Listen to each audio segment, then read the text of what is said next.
Bonjour à tous. Si vous êtes en train de regarder Télé Sud, et donc précisément de me regarder, vous ne vous attendez pas à ce que je me mette à hurler des insultes, à prendre des postures indécentes ou pire encore, à répandre des rumeurs compromettantes qui pourraient avoir des conséquences fâcheuses pour les personnes visées. Non. Et pourtant c'est possible. À mon corps défendant, bien entendu. Mais c'est possible. Et c'est possible grâce à l'hyper-trucage, que vous connaissez certainement mieux sous le nom de deepfake. Cette technologie qui permet de remplacer le visage d'une personne par une autre dans une vidéo en temps réel. Concrètement, vous par exemple, prenez votre personnage de film préféré, celui qui vous a fait rêver. Eh bien avec le deepfake, c'est le même film, le même personnage, sauf que c'est vous. Et pour quelqu'un qui ne vous connaît pas et qui voit le film pour la première fois, vous êtes son héros. Surprenant, non ? Et ça l'est d'autant plus quand on sait que c'est une technologie accessible à tous. Vous avez un smartphone, vous avez la bonne application, vous avez accès au deepfake. La bonne nouvelle, c'est qu'il existe des outils pour détecter la contrefaçon. La mauvaise, c'est qu'il est souvent trop tard et le grand public est déjà piégé. Alors, que faire ? Eh bien, on va en parler tout de suite avec mon invité qui, lui, en principe, n'est pas un deepfake.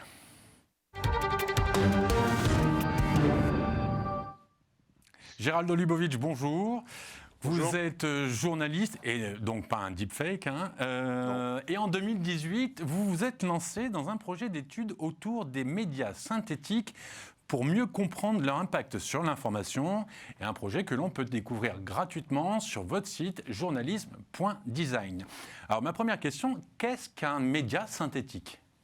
Alors, le média synthétique, c'est donc ce qu'on appelle le deepfake, mais qui en fait recouvre différentes réalités. Les deepfakes, par nature, en fait, désignent des vidéos manipulées à l'aide d'algorithmes d'intelligence, d'une technique d'intelligence artificielle qui repose sur la simulation de neurones synthétiques, de neurones artificiels. Donc voilà, on manipule la vidéo pour la faire soit pour mélanger deux types de vidéos l'une avec l'autre, c'est-à-dire qu'on va venir greffer un visage issu d'une vidéo sur une autre, sur une personne qui apparaît dans une autre vidéo, ou faire dire des choses, ou manipuler du son, voilà. Et l'ensemble de tout ça, ce sont des médias synthétiques. Ça a débuté véritablement quand et qui a créé ça, le deepfake, et dans quel but ? Et puis surtout, quels ont été les premiers utilisateurs ? Ils n'ont pas fait ça pour rien, j'imagine. Non, alors ils ont pas fait ça pour rien. En fait, on a détecté, publiquement un peu l'existence de ces deepfakes, grâce à une journaliste, américaine qui s'appelle Samantha Cole, qui a publié un article dans Motherboard, qui est un site d'information sur, la technologie, fin 2017, si mes souvenirs sont bons. Et en réalité, elle décrivait là, l'activité, d'un utilisateur du réseau, social Reddit, qui est un peu un réseau social, qu'on va qualifier d'underground, où il y a beaucoup de choses qui se passent. Et cet utilisateur se faisait appeler deepfake, précisément, et il mettait à disposition des membres de sa communauté des vidéos pornographiques qu'il avait lui-même manipulées à l'aide d'une technologie dont on a parlé juste avant, qui repose sur les réseaux de neurones artificiels. Mais là, en fait, vous êtes en train de me parler de manipulation d'images, mais c'est quelque chose qui a toujours existé. Pourquoi le deepfake serait différent ? Alors, le deepfake est différent pour une raison déjà très simple, c'est que la manipulation d'images à l'origine est assez artisanale, hein. On se rappelle des photos du parti communiste où Staline a fait enlever les unes après les autres les images de ses opposants. Bon, bah ça, c'est du traitement sur de la pellicule, c'est très compliqué. Voilà, il faut gratter, enlever des images. Bon, aujourd'hui, on est passé par évidemment Photoshop qui a grandement amélioré la chose. Et là, on est dans une phase d'automatisation qui permet en fait de faire ça à grande échelle, théoriquement plus rapidement, même si aujourd'hui, il faut bien prendre conscience que des deepfakes très réalistes sont quand même réalisés par des gens qui ont à la fois des compétences techniques très importantes et qui passent quand même un temps non négligeable sur ces vidéos-là pour les rendre justement très réalistes. Donc on n'est pas encore tout à fait dans l'automatisation de masse, mais ça arrive. Alors, Gérald, ce que je vous propose, c'est que pour illustrer, vous l'avez dit, la théorie et vos propos, le mieux, c'est que pour nos téléspectateurs, ils se rendent compte exactement de ce qu'est le deepfake avec cet extrait et on en parle juste après. We're entering an era in which our enemies can make it look like anyone is saying anything at any point in time, even if they would never say those things. So, for instance, they could have me say things like, I don't know, Killmonger was right. How about this? Simply, President Trump is a total and complete dipshit. Now, you see, I would never say these things, at least not in a public address, but someone else would. Someone like Jordan Peele. This is a dangerous time. Moving forward, we need to be more vigilant with what we trust from the internet. That's a time when we need to rely on trusted news sources. Thank you. And stay woke, bitches. Bon, on est bien d'accord que le président Obama ne tient pas ses propos, ou du moins comme on lui fait dire, pas en public, mais c'est quand même assez effrayant quand même. Alors c'est effrayant, évidemment. Il y a une part de. Là, ce qu'il faut comprendre, c'est que c'est un travail qui a été réalisé donc par le comédien Jordan Peele pour dénoncer un peu cette problématique. On était en pleine fake news, en ère de fake news à l'époque, avec Donald Trump qui justement colportait toutes sortes d'informations et il voulait certainement faire un propos là-dessus. Il a collaboré avec, je crois, le MIT pour réaliser cette vidéo. Donc on peut considérer que c'est une vidéo entre guillemets de laboratoire. Maintenant, il y a quand même un certain nombre de techniques qui deviennent de plus en plus accessibles. C'est effectivement effrayant parce qu'on pourrait penser que ce type de manipulation puisse survenir de façon assez souvent. En réalité, pour le moment, ça fait bien 4 ans que le phénomène existe et on n'a pas vu pour le moment de vidéos encore convaincantes ou même trop problématiques, même si on a eu quelques-unes émerger. Donc Gérald, oui, mais enfin, celle qu'on vient de voir avec Barack Obama, elle est. Alors, nous, on est au courant, on s'y attend, on l'a vu pour les gens qui s'y intéressent un petit peu. Mais moi, je l'ai montré à des gens de mes proches qui n'étaient pas du tout au courant. Qui sont restés un peu bluffés. C'est-à-dire que si vous regardez ça sur un petit écran à la va-vite et qu'on vous le montre, ça peut fonctionner. Alors après, effectivement, il y a des qualités dans les deepfakes, il y a des niveaux. On a eu, on va sourire, il y en a eu une où on voit, je crois que c'est Snoop Dogg et Tyson déguisés en Oprah Winfrey en train de discuter, on les voit à l'écran justement. Donc là, bon, on se rend compte que déjà, les voir tous les deux comme ça, c'est peu probable, quoique je suis sûr qu'ils ont beaucoup d'humour, mais on voit bien que là, il y a, notamment sur Snoop Dogg, on voit que bon, il y a des petites imperfections. Est-ce à dire quand même que tout cela va nous obliger à modifier notre façon de consommer l'information, va nous obliger à modifier notre façon de produire de l'information? C'est-à-dire qu'en réalité, évidemment, ça dépend à quel public est adressé le deepfake et dans quel contexte. Dans un contexte de satire, effectivement, comme là on le voit, on est tous à même de comprendre que bon, bah voilà, c'est une plaisanterie tout à fait sympathique. Il y a d'ores et déjà des applications dans l'industrie du cinéma, à Hollywood, de deepfake, pour remplacer des Star acteurs Wars, le décédés. premier, Voilà. je vous coupe, c'était Star Wars le premier qui avait vraiment, on avait fait revenir. Alors, c'était pas basé sur cette technologie-là, mais la série The Mandalorian a eu un petit effet récemment, puisque sans spoiler, il y a eu effectivement l'utilisation d'une technique assez proche et qui a donné lieu à d'autres réinterprétations par des youtubeurs assez connus de cette séquence-là. Donc voilà, il y a effectivement un apport sur le plan du divertissement. Maintenant, sur les questions plus, on va dire, alors pas simplement politique d'ailleurs, hein, ça peut être des problématiques économiques. On peut très bien avoir des messages de patrons qui sont diffusés de patrons d'industrie qui ont du poids, qui ont une certaine tenue, être diffusés sur un certain type de canaux et passer pour crédible. En réalité, c'est vraiment le contexte de visualisation. Si on reçoit un message très rapide sur WhatsApp où on a un spot de effectivement 30 secondes où on va avoir Barack Obama qui s'exprime de cette manière-là, selon le contexte, on peut être tenté effectivement de prendre ça pour argent comptant. On peut très bien imaginer que dans les prochains mois qui arrivent, l'élection présidentielle puisse voir ce genre de choses arriver. Maintenant, il faut relativiser aussi. Voilà, ça demande quand même un peu de préparation, un peu de technique pour réaliser ces vidéos-là. Gérald, vous le disiez, ça peut être problématique donc, pour les politiques, les économies, et on va en reparler. Mais sinon, là, concrètement, dans quel secteur d'activité industrielle ou professionnelle ça peut vraiment être problématique ? Le vrai problème aujourd'hui n'est pas en termes de volume de cas qui sont rapportés.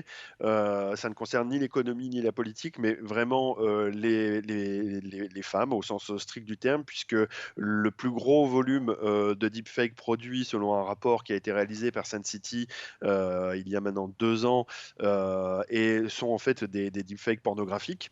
Et pas seulement en réalité des deepfakes pornographiques qui utiliseraient le visage d'actrices célèbres, encore que c'est déjà un réel problème pour ces personnes-là, mais elles ont quelque part un peu les moyens de leur défense. Non, mais il y a aussi en fait des réseaux qui ont été démantelés, qui mettaient en scène un certain nombre enfin des centaines de femmes, des milliers de femmes d'ailleurs, anonymes, dont l'entourage masculin avait proposé, soumis des photos ou des vidéos pour pouvoir réaliser ces vidéos-là. Donc c'est avant tout des personnes individuelles, des femmes principalement, qui sont victimes aujourd'hui de ce type-là de production. Après, on a eu quelques retours sur des escroqueries à l'aide de deepfake audio, ce qui a été avancé comme étant des escroqueries deepfake audio. Là, pour le coup, il y a quand même un certain nombre de précautions à prendre parce que les deepfake audio sont très compliqués encore à mettre en place. C'est pas si facile que ça de les réaliser. Il faut avoir ce qu'il faut comprendre, c'est qu'un deepfake ne se réalise pas comme ça ex nihilo. Il faut avoir une base de données de référence de la voix ou de l'image de la personne qu'on veut utiliser, et il faut en général beaucoup de références et quand je dis beaucoup, une centaine, des milliers d'images ou de très très longues minutes d'enregistrement audio pour recréer un fichier qui soit qualitativement exploitable. Donc là aussi, on peut se poser un peu de trois questions. Justement, je voulais en parler. Vous dites les deepfakes audio, moi j'avais eu le sonore, donc c'est pareil. En fait, je m'étais arrêté, j'ai entendu une version d'un inédit de Frank Sinatra, je crois, que personne ne connaissait. Et pour cause, il s'avère que c'était un deepfake. Et là, on en a des références de Sinatra au niveau de la voix. Ça aussi, c'est l'étape suivante. C'est aussi un gros danger. Parce que là, pareil, des gens abusés par quelqu'un qui a imité quelqu'un d'autre. On a des exemples concrets, comme l'équipe de France de football, à qui un imitateur avait demandé, en se faisant passer pour Jacques Chirac, avait demandé à ce qu'il mette la main sur le cœur pendant l'hymne national. Donc ça non plus, c'est pas récent. Quelle est la différence avec un deepfake sonore ? C'est-à-dire qu'on lui fait dire ce qu'on veut sans avoir besoin de personne ? C'est ça. Alors, il existe en réalité une technologie qui permet de faire du texte, enfin d'écrire un texte et de le faire dire par une personne virtuelle. Hein. Il y a une entreprise qui s'appelle Synthesia qui a levé beaucoup d'argent récemment auprès de Mark Cuban notamment et qui développe ce type de technologie, c'est-à-dire ce sont des présentateurs virtuels complètement synthétiques et il suffit juste de rentrer du texte au clavier pour voir ces présentateurs ou ces présentatrices donc s'exprimer dans la langue qu'on le souhaite. Donc là, c'est effectivement, il y a une technologie qui est quand même qui est en développement, qui présente un certain nombre d'intérêts économiques qui peuvent éventuellement poser un certain nombre de problèmes. C'est pas nouveau effectivement, mais maintenant ça devient de plus en plus facile de le faire et effectivement, on peut faire dire n'importe quoi à n'importe qui. Ce qui soulève un certain nombre de questions quant à la libre disponibilité de ces outils également. Alors là, depuis tout à l'heure, on est en train de parler du deepfake, mais bon, si on nous écoute, on a l'impression que c'est une arme de destruction massive. Quels sont les aspects positifs du deepfake et en quoi ça va permettre de faire progresser ou évoluer certains secteurs d'activité ? Alors évidemment, ça serait un peu présomptueux de ma part d'essayer de voir dans le futur, mais on peut déjà commencer à dresser quelques pistes. Dans le cadre de la voix, par exemple, il y a déjà des applications quelque part qui peuvent être mises en place, notamment pour ceux qui ont été victimes de cancer de la gorge ou de choses comme ça. Si on dispose des enregistrements nécessaires, on est capable d'ores et déjà de restituer une voix synthétique qui est la plus proche possible de celle de la personne à l'origine. Donc vous voyez que sur la même technologie, on a une capacité à provoquer des questionnements forts en termes de moralité, et puis de l'autre côté, on a une capacité à redonner quelque chose de très positif à la voix. Après, on peut penser à de la traduction simultanée, on peut penser à du doublage. Enfin, dans les films, imaginez que vous allez pouvoir entendre la vraie voix de Robert De Niro en français, mais avec des mots en français ou en italien ou en coréen, peu importe. Il y avait une vidéo avec David Beckham qui Ouais, je l'ai vu, illustrait un peu ça, voilà. Au niveau visuel, exactement, voilà, au niveau de l'industrie, comment dirais-je, du divertissement, beaucoup d'efforts faits sur la partie effets spéciaux, et puis le métavers avec beaucoup de ce que beaucoup appellent de leur vœu la création d'avatars ultra réalistes pour nous faire rentrer dans ce monde-là. Il y a un YouTuber, enfin une personne qui a une chaîne YouTube qui s'appelle VFX Chris Yumi, que vous connaissez, on en parlait juste avant dans l'émission. Alors Chris Yumi, c'est celui qui a montré Tom Cruise, qui a commencé à faire le TikTok, qui a fait parler de Tom Cruise, qui a pris la place de Tom Cruise, tout en expliquant comment ça fonctionne. On le voit au travers au travers des images, comme on voit là à l'écran. La prochaine étape, c'est quoi ? C'est pour le cinéma, entre autres, c'est quoi ? C'est de faire parler, de faire rejouer des morts. J'ai vu que même Thierry Ardisson avait un projet qui s'appelait L'Hôtel du Temps, avec une interview avec Jean Gabin. Oui, alors effectivement, ça c'est un programme qui est développé par France Télévisions, il me semble, et qui doit France être 3, diffusé. ouais, exactement, ouais. Voilà, qui doit être diffusé cette année. Il n'y a pas que ça, hein, on a un film avec James Dean qui est en préparation, qui revient. Mais attendez, Gérald, une apparition ou un rôle-titre ? Non, avec un rôle titre. Donc voilà, on en est là. Évidemment, beaucoup d'apparitions qui vont être réalisées au fur et à mesure que la technologie progresse. Et en fait, pas tellement que la technologie progresse, mais que les studios s'emparent de cette technologie-là. Donc effectivement, beaucoup de choses qui vont arriver. Après, il faut voir que effectivement, dans le domaine de l'industrie, il y a eu même, d'ailleurs, tiens, je tiens à le souligner, pareil, une innovation France 3 au niveau de Plus belle la vie, puisque une des actrices avait eu le Covid et attrapé le Covid et avait dû être remplacée par une autre actrice, et on lui avait effectivement greffé le visage numérique de l'actrice en titre pendant cette période de remplacement, ce qui fait que les spectateurs n'ont rien vu. Ouais. Voilà. Alors là, on parle un peu des aspects qui nous sont accessibles, le cinéma, le divertissement. Vous avez commencé à en parler un petit peu tout à l'heure. En préparant l'émission, j'ai regardé ce que pouvait provoquer, ce que le deepfake pouvait provoquer, notamment sur le continent africain, puisque nous sommes principalement diffusés en Afrique. Et j'ai vu qu'en 2018, lors de l'AVC de Ali Bongo, le chef d'État du Gabon, juste derrière, alors je l'ai noté, il a été victime d'un accident vasculaire, ce qui l'a éloigné un temps de la scène politique, ce qu'on peut bien tout à fait comprendre, n'importe qui l'aurait fait à sa place, mais en fait, comme il a voulu revenir plus vite que prévu pour rassurer sa population, il a fait la vidéo que l'on est en train de voir, qui était la vidéo des vœux à la nation pour passer à l'année 2019.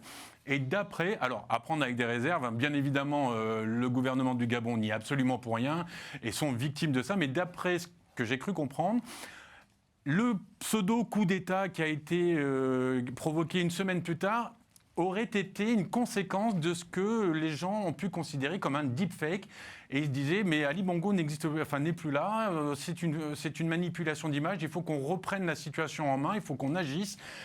Ça fait véritablement peur, parce qu'on imagine que pour des populations qui sont un peu moins éduquées à l'informatique, aux nouvelles technologies, au digital, parce que pour des raisons économiques, d'installation ou d'infrastructure, ils sont peut-être, entre guillemets, un peu plus naïfs qu'on puisse l'être. Et ça, pour le coup, ça peut avoir de grosses répercussions très, très négatives.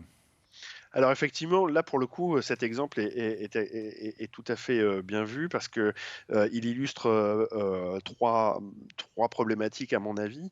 La première problématique, c'est le fait que les deepfakes ne sont pas forcément toujours dangereux en tant qu'objet, mais rien que le concept, leur évocation peut être dangereuse. C'est-à-dire que là, typiquement, on parle d'un deepfake qui en réalité n'a pas été analysé, Qui n'en une est pas vidéo un, qui hein. voilà, qui n'en est pas un. La vidéo a été analysée, il a été prouvé et montré que ce n'était pas un deepfake, et pour autant, le fait d'avoir évoqué le fait que ce puisse être un deepfake a suffisamment créé de doutes dans la population et dans l'armée gabonaise pour justifier un passage à l'acte. Bon, évidemment, il y avait tout un contexte qui durait depuis quelques années autour de la présidence, bien évidemment, mais il y a quand même eu ce prétexte, cette étincelle qui a permis de passer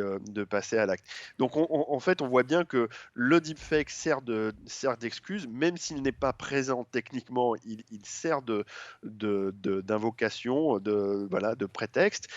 On a eu d'autres exemples hein, d'ailleurs, hein, aux États-Unis, pour l'affaire George Floyd, également l'invocation d'un deepfake à l'occasion pour dire qu'en fait les vidéos qui montraient son décès étaient fausses et que Ah oui. il y avait rien à voir. Bon voilà, évidemment c'était faux. Et puis en France on a eu l'artiste Dieudonné, enfin le polémiste, je sais plus comment on l'appelle maintenant d'ailleurs, qui a invoqué lors d'un procès qui lui était fait que c'était pas lui qu'on voyait sur les vidéos, mais que c'était un deepfake. Vous voyez que en fait l'invocation du deepfake est quelque chose qui commence à se faire de plus en plus présent. C'est ce qu'on appelle en anglais the liar dividend, c'est-à-dire qu'en fait, on va prêter, entre guillemets, crédit au menteur, c'est-à-dire que ce n'est pas moi, c'est un deepfake, et il va falloir que celui qui accuse prouve que ce n'est pas un deepfake pour pouvoir être crédible, ce qui est évidemment très compliqué, beaucoup plus compliqué qu'en tout cas de dénoncer qu'on n'y est pour rien. Donc, voilà, ça c'est vraiment le sujet, c'est-à-dire que le deepfake peut être problématique en tant que tel, en tant qu'objet, produit, mais il peut être aussi problématique en tant que simple idée d'une manipulation et technologique. Et donc derrière, il y a la peur de la technologie, il y a l'incompréhension de cette technologie. Comme vous le disiez, tout le monde n'a pas accès aux connaissances, n'a pas accès au matériel, c'est compliqué, c'est cher, dans certains pays c'est inabordable, il y a quand même un certain nombre de sophistications, y compris en Occident, qu'on ne maîtrise pas forcément et qui même échappent à la plupart des gens qui sont spécialistes des fois du domaine. Donc voilà, on a vu des députés européens se faire embobiner entre guillemets par un comédien russe qui prétendait être Léonid Volkov, donc un aide de camp de l'opposition à Poutine. Et tout le monde a cru que c'était un deepfake. En réalité, c'était juste quelqu'un de maquillé. Un vrai. Voilà. Donc, vous voyez, c'est là où les réalités se mélangent et où il est difficile en réalité de discerner de plus en plus le vrai du faux. Gérald, une dernière question, parce que comme à chaque fois, quand c'est très intéressant, ça passe très très vite. Alors une dernière question avec une réponse, si vous pouvez, assez rapide. Là, en fait, est-ce qu'on n'arrive pas à un paradoxe? C'est-à-dire qu'avec le deepfake, où tout le monde va avoir le doute, est-ce que finalement, ça ne va pas nous pousser à être plus attentifs à nos informations? Est-ce que ça ne va pas nous pousser à ne plus prendre tout argent comptant comme on le fait maintenant? Et du coup, quelque part, est-ce que ce n'est pas presque annonciateur de la fin des fake news? Alors j'aimerais bien. Ça voudrait dire on serait débarrassé du problème et que tout le monde reviendrait dans une sorte de concorde commune autour de ce qui est la réalité. Non, je pense que c'est justement un tout petit peu plus nuancé que ça. Le fait que la technologie des médias synthétiques s'insinue dans l'industrie du spectacle va en fait permettre aux gens effectivement de s'accoutumer à ce phénomène-là, mais va aussi finalement flouter les limites de la réalité de plus en plus, de quel acteur aura réellement tel âge ou tel autre, qui sera mort ou pas mort, qui sera dans ce film-là telle année, et puis parce qu'il y aura eu un changement de casting, eh ben, ne sera plus et sera remplacé par un autre. Quel type de voix pourra-t-on entendre? Est-ce que ça sera vraiment la voix? Bref, il y a tout un tas de questions qui vont commencer à se poser. On ne parle même pas là des textes générés du texte écrit généré par intelligence artificielle. Est-ce que là, pour le coup, on sera capable de déceler qui est le véritable auteur? Est-ce que ça sera une intelligence artificielle qui écrira des textes ou pas? C'est déjà le cas, hein. Il y a déjà des algorithmes, dont le GPT-3 qui permet d'écrire automatiquement des textes et de faire de la conversation quasiment avec une intelligence artificielle. Donc, la confusion risque de se renforcer.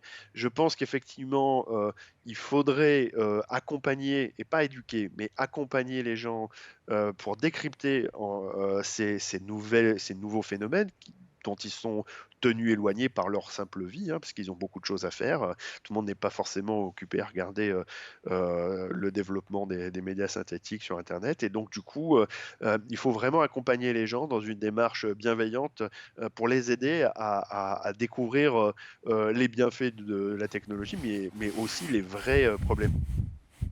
Et donc, pour aider les gens à découvrir les aspects positifs et négatifs de ce que l'on appelle les médias synthétiques, on les renvoie sur votre site, journalisme sans E, hein, .design. Gérald Olibowicz, merci beaucoup. Malheureusement, on arrive au terme de l'émission. La prochaine fois, j'espère qu'on pourra se voir. Et en tout cas, dès que les hologrammes vont arriver, je vous réinvite et on en reparle. Merci beaucoup, Merci. Gérald. Merci, au revoir. Voilà, TLS+, c'est terminé pour aujourd'hui. On se retrouve la semaine prochaine, bien entendu. Et comme d'habitude, vous le savez maintenant, continuez à vous informer en regardant Télé Sud. À la semaine prochaine. Au revoir tout le monde.